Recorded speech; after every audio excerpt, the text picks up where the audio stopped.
तो hello everyone, मेरा नाम भावना है and I am an engineering student at COEP technological university. My branch is computer science and engineering. आज हम इस वीडियो में बात करने वाले हैं career opportunities of PCB students after class 12th। तो अभी अगर किसी ने PCB लिया होगा या PCMB लिया होगा तो हम उन सारे करियर ऑप्शंस की बात करने वाले हैं जो आपके लिए पोटेंशियली ओपन हो सकते हैं जैसे ही आप अपना क्लास 12th अपियर कर रहे होंगे। बहुत सारे बच्चे अभी 12th में होंगे, वो 12th के साथ उसके बाद वाले करियर ऑप्शन में थोड़ा कंफ्यूज होंगे कि मैंने तो PCB ले लिया बट मुझे डॉक्टर नहीं बनना, मुझे नीट नहीं देना, मुझे MBBS नहीं करना। तो उसके अलावा भी कितने सारे non traditional career options available हैं, हम उसकी इस वीडियो में बात करने वाले हैं। Okay, so let's begin with the video. पहले तो your career and academic foundation opens many doors. तो ऐसा नहीं है कि अगर आपने PCB ले लिया या PCMB ले लिया, MB वालों के लिए तो बहुत सारे ऑप्शंस अवेलेबल होते हैं बट PCB वालों के लिए पर्टिकुलरली बहुत कम ऑप्शंस अवेलेबल होते हैं। ठीक है, तो अगर हम PCMB वालों की बात करें तो आप तो इंजीनियरिंग भी कर सकते हैं, आप नीट भी दे सकते हैं and so much more. But what of people जो जिन्होंने सिर्फ PCB लिया है, उनके लिए क्या करियर ऑप्शंस अवेलेबल होते हैं? पहले तो व्हाई दिस डिसीजन मैटर्स। अगर अभी आपने नहीं सोचा तो आपको बाद में बहुत प्रॉब्लम होगी, बिकॉज जैसे ही आपका क्लास 12th के रिजल्ट्स आएंगे बहुत सारी एंट्रेंस एग्जाम की डेट्स निकल गई होंगी। तो बहुत सारी एंट्रेंस एग्जाम होती है अपार्ट फ्रॉम नीट, जिससे आप पैरामेडिकल फोर्सेस रिसर्च में जा सकते हैं। ठीक है, तो let's talk about them in this video. पहले तो while MBBS remains a popular choice, countless specialized opportunities await in the healthcare sector, research, pharmaceutical and environmental sciences। तो अभी emerging fields भी बहुत सारी हैं, मतलब अब ऐसी fields भी आ रही हैं जिनका पहले कोई existence ही नहीं था। ठीक है, तो let's talk about it। पहले तो ट्रेडिशनल मेडिकल ऑप्शंस की बात कर लेते हैं। MBBS तो ऐसा ऑप्शन है जो ऑल टाइम रेलिवेंट है। जिसको भी डॉक्टर बनना है इंडिया में, उसके लिए one and only exam is NEET. NEET देना पड़ता है आपको इसके लिए, और टॉप इंस्टीट्यूट है AIIMS Delhi, then AFMS Pune, then KM Mumbai. KM Mumbai is also a very popular choice among students who want to pursue their MBBS। उसके बाद AFMC armed forces medical college is also very popular, उसकी cut off usually बहुत high होती है। ठीक है, उसके बाद BDS, bachelors in dental surgery. ये लोग डेंटिस्ट होते हैं बेसिकली।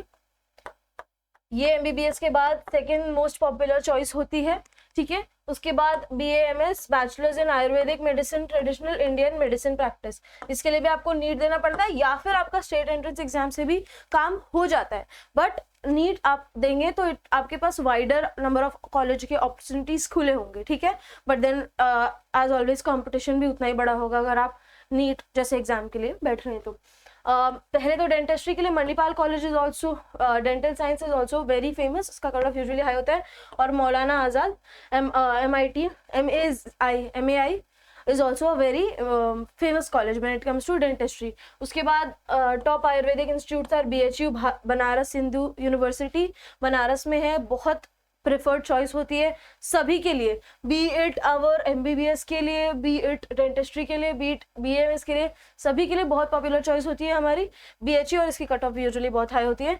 फिर Gujarat Ayurvedic institute, obviously state CET से मिलता होगा। गुजरात की जो CET होती है उससे हमें Gujarat institute of Ayurvedic university में एडमिशन मिलता होगा। उसके बाद let's talk about BHMS, now bachelors of homeopathic and medicine. उसके बाद दिस इज फॉर होम्योपैथी। अगर आपको होम्योपैथी में आपके बैचलर्स करनी है तो आप कर सकते हैं, नीट और स्टेट एंट्रेंस से काम हो जाता है। और the most famous institute is Nehru homeopathic medical college. Now let's talk about BPT। BPT is bachelors of physiotherapy, rehabilitation and physical therapy. तो फिजियोथेरेपी में अगर किसी को इंटरेस्ट है तो वो BPT भी परस्यू कर सकते हैं। इन सब का कट ऑफ यूजुअली MBBS से कम होता है, तो सबसे हाई कट ऑफ होता है MBBS के लिए, उसके बाद होता है BDS के लिए, then BAMS, then BHMS and then BPT। Okay, BPT में कभी कभी आपको प्राइवेट इंस्टीट्यूट, मतलब नीट नहीं भी देना पड़ता है। कभी कभी कुछ कॉलेज नीट के एग्जाम के मार्क्स कंसिडर करते हैं, कुछ नहीं करते हैं। प्राइवेट इंस्टीट्यूट भी आपको मिल सकते हैं और स्टेट CET भी होते हैं for you to pursue your BPT। तो ओवरऑल सबसे ज़्यादा डिफिकल्ट ही होती है MBBS परस्यू करने में, और फिर then it comes to BPT। अगर किसी को फिजियोथेरेपी के बारे में नहीं पता था तो फिजियोथेरेपी में आपको नीट देने की भी जरूरत नहीं पड़ती है, आप फिजियोथेरेपिस्ट बन जाते हैं just by giving state entrance, या फिर अगर प्राइवेट कॉलेज अफोर्ड कर सकते हैं तो। Now let's talk about paramedical and allied health services. BSc nursing, अगर किसी को लगता है they are not able to clear NEET, you can give this exam. BSc nursing के लिए भी बहुत सारे स्टेट एंट्रेंस एग्जाम होते हैं। आप इस बीएससी नर्सिंग परस्यू करने के बाद आप किसी भी गवर्नमेंट या प्राइवेट हॉस्पिटल में काम कर सकते हैं एज अ नर्स, ठीक है। तो pursuing nursing care and patient management, ये भी काफ़ी इमर्जिंग फील्ड है, बिकॉज बहुत सारे जो ओल्ड एज लोग होते हैं जिनके पास केयर टेकर नहीं होते, they usually higher a nurse जो 24/7 या फिर 15-16 घंटे उनके साथ रहे, and they pay them very well, ठीक है। तो एम्स नर्सिंग एंट्रेंस एग्जाम और फिर स्टेट सीईटी। एम्स भी एक नर्सिंग एग्जाम कंडक्ट कराता है, एंड उसके बाद स्टेट सीईटी भी होती है बीएससी नर्सिंग के लिए, महाराष्ट्र में भी होती है एक सीईटी। और यूजुअली कॉलेजेस में स्टेट एंट्रेंस एग्जाम से एडमिशन मिलता है आइदर, या फिर प्राइवेट कॉलेज का तो आपको पता ही है। उसके बाद AFMC is a very good institute अगर आपको बीएससी नर्सिंग परस्यू करनी है, और CMC Vellore is also considered to be very prestigious जब अगर बात आती है बीएससी नर्सिंग की, ठीक है। Now let's talk about BSc MLT। BSc MLT stands for Medical Laboratory Technology. MLT is also a very emerging field. मतलब अगर आप BSc और MSc कर लेते हैं तो आप अपना लैब खोल सकते हैं ब्लड टेस्ट CBC वगैरह कराने के लिए, and it's also a very emerging field जिसके बारे में बच्चों को यूजुअली पता नहीं होता, बट इसके लिए आप प्रेफर होता है कि आप BSc कर लें और किसी लैबोरेटरी में इंटर्नशिप करें, एंड देन सीखते रहे एंड देन अपना खुद का प्रैक्टिस खोल लें, या फिर अपना खुद का लैबोरेटरी खोल लें, या फिर BSc एंड MSc करके आप डायरेक्ट अपना लैबोरेटरी खोल सकते हैं, ठीक है। ऐसा कोई सेट पैटर्न नहीं है, it depends on what sort of financial situation you are in right now. आप क्या अफोर्ड कर सकते हैं, आप डायरेक्टली अफोर्ड कर सकते हैं लैबोरेटरी ओपन करना, तो you can do it after BSc as well. उसके बाद एंट्रेंस एग्जाम की बात होती है तो यूनिवर्सिटी लेवल CETs होती है MLT के लिए, और कुछ प्राइवेट कॉलेजेस ऐसे भी एडमिशन दे देते हैं, ठीक है। नाउ एम्स MLT के लिए बहुत अच्छा है, PGPMR चंडीगढ़, ठीक है, is also considered be very good institute जब BSc MLT की बात आती है, ठीक है। इसमें आपको प्रैक्टिकल नॉलेज बहुत ज़्यादा गेन करना पड़ता है, अपार्ट फ्रॉम मेडिकल फील्ड। जो भी डॉक्टर की पीछे की स्लाइड थी जिनमें हमने डॉक्टर के बारे में बात किया था, उसमें तो प्रैक्टिकल नॉलेज ऑब्वियसली इंपॉर्टेंट है ही, बट इन तीनों निशेस में भी प्रैक्टिकल नॉलेज बहुत ज़्यादा इंपॉर्टेंट है। इसके लिए usually internships during your first year second year start हो जाती है, ठीक है। Now radiology and imaging technology, radiology और इमेजिंग टेक्नोलॉजी के भी BSc होती है, तो you can pursue that as well. Mostly बच्चों को इसके बारे में नहीं पता होता, BSMS करके आप अपनी टेक्नोलॉजी लैब ओपन कर सकते हैं, ठीक है। उसके बाद ऑक्यूपेशनल थेरेपी OT और न्यूट्रिशन एंड डाइटिक्स। तो न्यूट्रिशन एंड डाइटिक्स तो बहुत ही ज़्यादा इमर्जिंग फील्ड है। आप ये करने के बाद आप जिम में एज ट्रेनर वर्क कर सकते हैं, आप BSc कर सकते हैं ND में, एंड काफ़ी इन डिमांड है क्योंकि अभी तो बहुत ज़्यादा diabetes at its peak. India is first और second, I don't remember, second largest country जहाँ पे डायबिटिक्स के पेशेंट सबसे ज़्यादा है। तो इट्स वेरी इंपॉर्टेंट कि हमारे पास डाइटिशियन जो हम में गाइड कर सके, ठीक है। नाउ लेट्स टॉक अबाउट, और OT के लिए आपको यूनिवर्सिटी लेवल एंट्रेंस एग्जाम देनी पड़ती है, यहाँ भी यूनिवर्सिटी लेवल एंट्रेंस एग्जाम देनी पड़ती है। अगेन प्राइवेट कॉलेजेस का फंडा रिमेन द सेम। उसके बाद बायोलॉजिकल साइंस एंड रिसर्च में भी काफ़ी स्कोप है if you go to bigger institutes, and research में आप BSMS करके PhD करते हैं तो you can work as a professor as well. और बाद में अगर आप PhD वगैरह अच्छे इंस्टीट्यूट से करते हैं, IIT बॉम्बे या फिर किसी भी IIT से या NIT त्रिची से, तो आप साइंटिस्ट भी बन सकते हैं। तो ये भी बहुत काफ़ी पोटेंशियल वाली फील्ड है, लेकिन बहुत बच्चे इसके बारे में जानते नहीं हैं, ठीक है। तो BSc इन बायोटेक्नोलॉजी, अब जो PCB वाले स्टूडेंट्स हैं वो तो ये कर सकते हैं। PCMB वाले जो स्टूडेंट्स हैं ना, वो IIT नाम की एक एग्जाम होती है, ये एग्जाम से आपको आइजर में एडमिशन मिलता है, इंडियन इंस्टीट्यूट ऑफ रिसर्च करके। ये इनके 5 ब्रांचेस है, पुणे वगैरह वगैरह, बैंगलोर कहीं तो होगा, आई डोंट नो, पर पुणे में एक है, एंड पुणे वाला इज द बेस्ट। तो जो PCMB वाले स्टूडेंट्स हैं जिनको इंजीनियरिंग और मेडिकल में नहीं जाना, they can give this exam call IIT भी एंट्रेंस एग्जाम है जिससे आपको आइजर में एडमिशन मिलता है, और फिजिक्स केमिस्ट्री मैथ्स बायोलॉजी पे क्वेश्चंस आते हैं इसमें यूजुअली, ठीक है। तो university entrance exam, JNU entrance, सब कॉलेज के अलग अलग एंट्रेंस एग्जाम होती है when it comes to BSc in biotechnology. उसके बाद let's talk about specialised life sciences, microbiology, genetics, biochemistry, zoology, बोटानी offers diverse research opportunities. अगर आप बहुत सारे बच्चों को आपने देखा भी होगा, अगर उनका नीट इन केस नहीं होता तो दे अपीयर फॉर मतलब वो अपना बैचलर्स BSc जूलॉजी में वगैरह कर लेते हैं, बोटानी में। तो ये भी काफ़ी अच्छा स्पेशलाइज्ड लाइफ साइंस का है, इसमें आप BSMS PhD करके then you can work as a scientist in whichever niche आपको इंटरेस्ट है, ठीक है। उसके बाद top universities are Delhi university, Saint Xavier's, Mumbai are popularized when it comes to BSc life sciences, ठीक है। उसके बाद फार्मेसी एंड फार्मास्यूटिकल साइंसेस, इन सब के बारे में तो हम जानते ही हैं। फार्मेसी, बी फार्मा के बारे में हम जानते हैं, हमारी MHT CET PCB से हमें बी फार्मा में एडमिशन मिलता है। ICT Mumbai is also very good institute अगर आपको स्टेट कॉलेजेस की बात करनी है तो when it comes to B pharma. B pharma के अलावा B pharma is bachelors in pharma, drug development and pharmaceutical. GPAT state CET entrance, Jamia Hamdard and NIPER Mohali are the 2 top institutes अगर आपको बी फार्मा करना है तो। उसके बाद D pharma, diploma in pharmaceutical sciences. D pharma आपका डिप्लोमा होता है तो ये 2 साल का होता है यूजुअली। इससे आपको बोर्ड में एडमिशन बोर्ड के मार्क्स से एडमिशन मिल सकता है या फिर स्टेट एंट्रेंस एग्जाम के थ्रू भी आपको एडमिशन मिल सकता है, ठीक है। तो this is a shorter path, but आपको डी फार्मा करके बाद बी फार्मा करना पड़ता है because in order for you to open your medical आपको प्रैक्टिस करनी है तो आपके पास एक प्रॉपर डिग्री होनी चाहिए, ठीक है, आपके पास सर्टिफिकेशन होने चाहिए। ऑल्दो काफ़ी बच्चे इसके बाद सीधा अपना प्रैक्टिस स्टार्ट कर देते हैं, मेडिकल खोल लेते हैं, बट इट्स प्रिफर्ड कि आप BSc करेंगे तो दैट्स मोर रिलायबल, ठीक है। Now clinical research, drug testing and medical research protocols, entrance exam institute specific required। clinical research के लिए भी institute level clinical research वही होती है कि डेड बॉडी को एनालाइज करना है, ऑल ऑफ दैट वो यूजुअली डॉक्टर्स भी करते हैं और क्लिनिकल रिसर्च वाले भी करते हैं।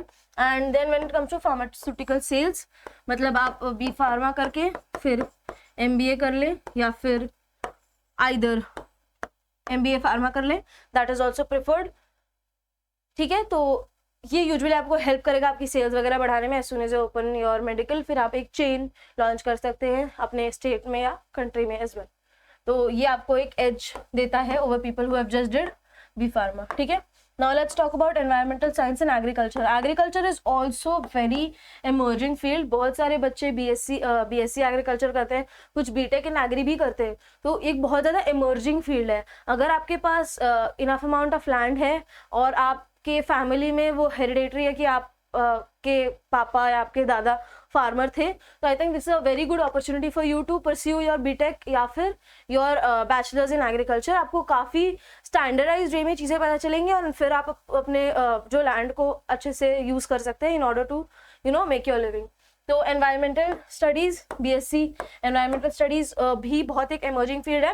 यूनिवर्सिटी स्टेट एंट्रेंस होती है, TERI university and IISc Bangalore are the most popular institute among people who pursue environmental science. उसके बाद अगर हम फॉरेस्ट एंड वाइल्ड लाइफ की बात करें तो इसमें भी स्कोप है, बट मैं एग्रीकल्चर को ज़्यादा इंपॉर्टेंस दूंगी अभी बिकॉज इसमें थोड़ा सा ज़्यादा मुझे स्कोप दिखकर आ रहा है, ठीक है।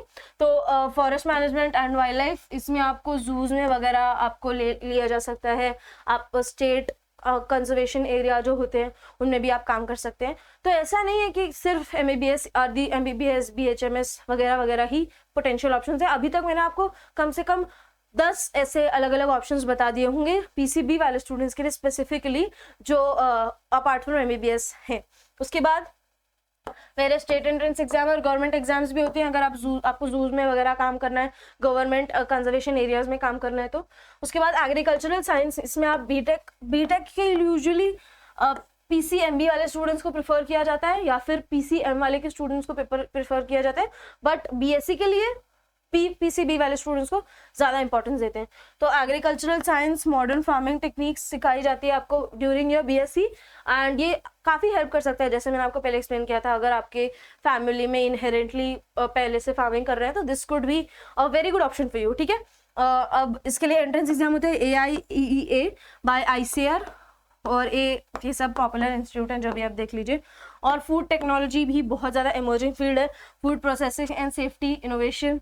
अब अगर आप BSc इन FT करते हैं, फूड टेक्नोलॉजी करते हैं, तो आपको बहुत सारी कंपनीज हायर कर सकती है अपने फूड के स्टैंडर्डाइज प्रोसेस को मतलब फॉर्मुलेट करने के लिए। आपको बहुत अच्छी जॉब्स मिल सकती हैं, जैसे कैडबरी हो गई या फिर बालाजी हो गए, इन सब कंपनीज में आपको जॉब मिल सकती है अगर आपने अच्छे से अपनी BSc MSc कर लिए। तो मैं BSc MSc क्यों कह रही हूँ, बिकॉज यूजुअली BSc को इतना इंपॉर्टेंस नहीं दिया जाता। अगर आप एक बार मास्टर्स कर लेते हैं तो आप एकदम वैलिडेट हो जाते हैं कि okay now this person is the best fit to work in my case, ठीक है। अपार्ट फ्रॉम प्रैक्टिकल स्किल्स, आपके पास प्रैक्टिकल स्किल्स भी होने चाहिए, ठीक है। तो यूनिवर्सिटी एंट्रेंस एग्जाम होती है, प्राइवेट इंस्टीट्यूट्स वैसे भी एडमिशन्स दे देते हैं, ठीक है।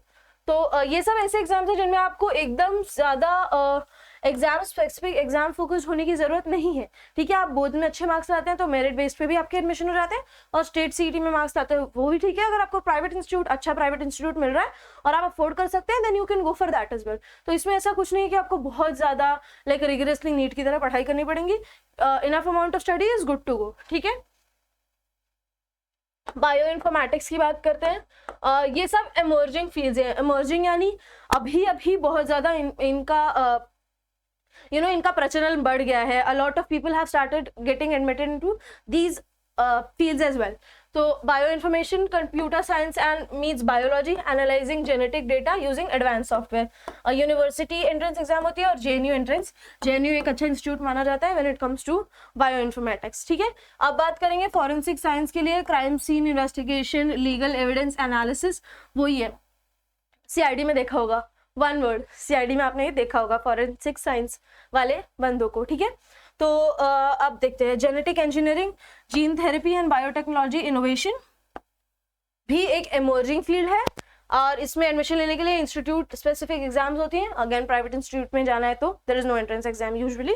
उसके बाद health care technology and AI medicine, now cutting edge medicine devices and artificial intelligence application, specified courses and certification programmes are required when you want to come into health care technology and AI medicine, ठीक है। तो ये सारे AI medicine तो अभी अभी just आया है, तो इतने ज़्यादा लोगों को इसके बारे में पता भी नहीं है, but you can gate admitted. Obviously institute जो ये कोर्सेज ऑफर कर रहे होंगे वो थोड़े से स्पार्स होंगे, थोड़े से कम होंगे, बट अगर आप इनको ढूंढ लेते हैं और आप अगर अभी ये सब इमर्जिंग टेक्नोलॉजीज में, इमर्जिंग फील्ड में घुस जाते हैं, तो आई कैन गारंटी यू आपको पोटेंशियली बहुत फायदा होगा आगे, ठीक है। नाउ अब नॉन मेडिकल प्रोफेशनल कोर्सेज की बात करते हैं। BSc OT, bachelors of optical therapy, occupational therapy helps patients regain independence through the therapy activities. Entrance level exam against institute level होती है। When it comes to BSc optometry, आंखों के लिए होता है, eye care and vision correction specialities, जो चश्मा बनाने वाले लोग होते हैं उन्होंने OT करी होती है, OT नहीं सॉरी ऑप्टोमेट्री करी होती है, तो आप अपना खुद का भी प्रैक्टिस चालू कर सकते हैं। उसके बाद then it comes to psychology, BSc psychology, MSc psychology करके then you can pursue your masters, और आप टीचर बन सकते हैं बड़े बड़े इंस्टीट्यूट्स में, like DTU Mumbai university, DU या मुंबई यूनिवर्सिटी में आप एज टीचर की तरह काम कर सकते हैं, अगर आपको साइकोलॉजी इस सब्जेक्ट में पर्टिकुलरली बहुत ज़्यादा इंटरेस्ट है। बहुत सारे महाराष्ट्र के स्टूडेंट्स का साइकोलॉजी एक ऑप्शनल सब्जेक्ट भी होता है क्लास 11th-12th में, तो उन्हें समझ आ जाता है कि मुझे साइकोलॉजी में इंटरेस्ट है या नहीं। अगर आपको बहुत ज़्यादा इंटरेस्ट है इस पर्टिकुलर नीश में तो you can do this as well, ठीक है। उसके बाद पब्लिक हेल्थ में भी आप अपना BSc कर सकते हैं। ना community health management and policy development, ये तो नाम से समझ में आ रहा है। Entrance exam, various institute entrance exam including post master, post graduate programmes. Now when it comes to BSc programmes usually expect होता है कि आप अपना मास्टर्स भी करके आए, बिकॉज BSc एक बेसिक कोर्स है, इट्स अ प्लेन कोर्स, और आप अपना मास्टर्स कर लेते हैं तो वही कॉम्प्लीमेंट हो जाता है आपके लिए, ठीक है। आपको ज़्यादा प्रेफरेंस दी जाती है अगर आप मास्टर्स कर लेंगे तो। Know your success road map, पहले तो आपको अपना इंटरेस्ट देखना है। अगर आपको साइकोलॉजी पसंद नहीं है और आप BSc साइकोलॉजी करने जा रहे हैं तो ऑब्वियसली आपको मज़ा नहीं आएगा। अब आप BSc करने जा रहे हैं तो आपको आपका जो करियर ऑप्शन है आपके इंटरेस्ट से अलाइन होना चाहिए, ठीक है। ओनली देन आप लॉन्ग टर्म में उसको पढ़ पाएंगे, क्योंकि BSc MSc करने के लिए एटलीस्ट आपको 5 साल तो लगेंगे ही, ठीक है। नाउ प्रिपेयर फॉर एंट्रेंस, आपको अभी से एंट्रेंस एग्जाम की प्रिपरेशन स्टार्ट कर देनी है। अभी से आपको रिसर्च करना कर देना है कि मेरा क्या टारगेट है, क्या मुझे बोर्ड में बहुत अच्छे मार्क्स लाने, या फिर मुझे स्ट्रेट एंट्रेंस एग्जाम या फिर जो भी पर्टिकुलर एग्जाम है मेरी यूनिवर्सिटी के लिए जिसमें मैं एडमिशन लेना चाहता हूँ या चाहती हूँ, उसके लिए अच्छे से प्रिपेयर करना है। अगर एमसीक्यू पैटर्न है तो एमसीक्यू क्वेश्चन सॉल्व करने, पास्ट ईयर पेपर एनालाइज करना है एंड सिमिलर, जैसा हम हर एंट्रेंस एग्जाम के लिए करते हैं। उसके बाद एक्सप्लोर बियॉन्ड एमबीबीएस। अब बियॉन्ड एमबीबीएस तो मैंने आपको 15 से 20 फील्ड्स गिना दी होंगी, तो आपको समझ में आ गया होगा कि ये पोटेंशियल चीज़ें हैं जिनमें मैं एडमिशन ले सकती हूँ आफ्टर माई क्लास 12। उसके बाद मैं मास्टर्स भी उसमें कर सकती हूँ एंड बहुत सारे पोटेंशियल ऑप्शंस अवेलेबल हैं अपार्ट फ्रॉम एमबीबीएस, ठीक है। उसके बाद स्टे अपडेटेड, जैसे मैंने आपको इमर्जिंग फील्ड्स के बारे में बताया, मुश्किल से 5% लोगों को पता होगा कि ये इमर्जिंग ऑप्शंस है। BSc with medical AI medicine भी आ गया है, तो ये सारी फील्ड जो इमर्जिंग है इनके बारे में आपको इन्फॉर्मेशन होना जरूरी है। इसीलिए ये वीडियो मैंने बनाया है ताकि आपको पता चल सके कि अगर आपके पास पीसीबी एज योर सब्जेक्ट है तो आपके पास क्या क्या पोटेंशियल ऑप्शंस है, ठीक है। Now success comes from choosing a path that aligns with your passion and dedication to continuous learning. अगर आपको उस चीज में इंटरेस्ट ही नहीं तो आप पीएचडी ड्रॉप ही कर देंगे, आप एमएससी तक भी आप बर्नआउट हो जाएंगे। तो please choose a career option जिस पर्टिकुलर नीश में आपको इंटरेस्ट हो। अगर आपको बॉडी बिल्डिंग में बहुत ज्यादा इंटरेस्ट है तो बीएससी एफटी कर सकते हैं आप, फिर आपको एज जिम ट्रेनर भी आपको सर्टिफिकेशंस मिल जाएंगे and you can work in a gym. आजकल काफी डिमांड है ट्रेनर्स की, है ना। तो यू कैन जस्ट सी, अगर आपका फिजिकल फिटनेस में बहुत ज्यादा इंटरेस्ट है, आपका फार्मास्यूटिकल्स में बहुत ज्यादा इंटरेस्ट है, या इनहेरेंटली आपकी फैमिली में पहले किसी ने फार्मेसी कर रखा है, वो आपको गाइड कर सकते हैं और आपका इंटरेस्ट भी अलाइन होता है, ठीक है। तो ऑल ऑफ दैट आपको एमएलटी करनी है। अगर आपके पापा की लैबोरेटरी है या फिर आप जानते हैं किसी को जिसकी लैबोरेटरी है, आपको वो काम बहुत फैसिनेटिंग लगता है, तो you can get there as well. तो बहुत सारे पोटेंशियल करियर ऑप्शंस है, ठीक है। Now, I have a quote to say, success is not the key to happiness. Happiness is the key to success. If you love what you do, you will eventually be successful. तो ऐसा नहीं है कि अगर आप successful होंगे तब आप हैप्पी होंगे। नॉट इम्पॉर्टेंट कि आप सक्सेसफुल होकर हैप्पी हो। अगर आप हैप्पी हैं तो you will eventually succeed and if you love what you do you will be doing it till the eternity. आप जो अगर किसी काम को आप रोज करते हैं और वो आपके इंटरेस्ट में है तो ऑब्वियसली आप उसमें मास्टर तो बन ही जाएंगे ना, there is no question into it, ठीक है। तो choose your career path wisely, अच्छे से रिसर्च करिए, एनालिसिस करिए, अपना इंटरेस्ट एग्जामिन करो और फिर इन पर्टिकुलर कोर्सेज के लिए प्रिपेयर करना स्टार्ट कर दो, बिकॉज अभी टाइम है, ठीक है। उसके बाद एग्जाम के बाद बहुत सारे, जब हमारा बोर्ड्स एग्जाम का रिजल्ट होता है तब तक ऑलरेडी बहुत सारे एग्जाम्स की डेट्स जा चुकी होती है, स्टेट एंट्रेंस एग्जाम हो या फिर यूनिवर्सिटी एग्जाम्स हो, ठीक है। So this is it for this video. Thank you so much for watching up until now. Keep learning.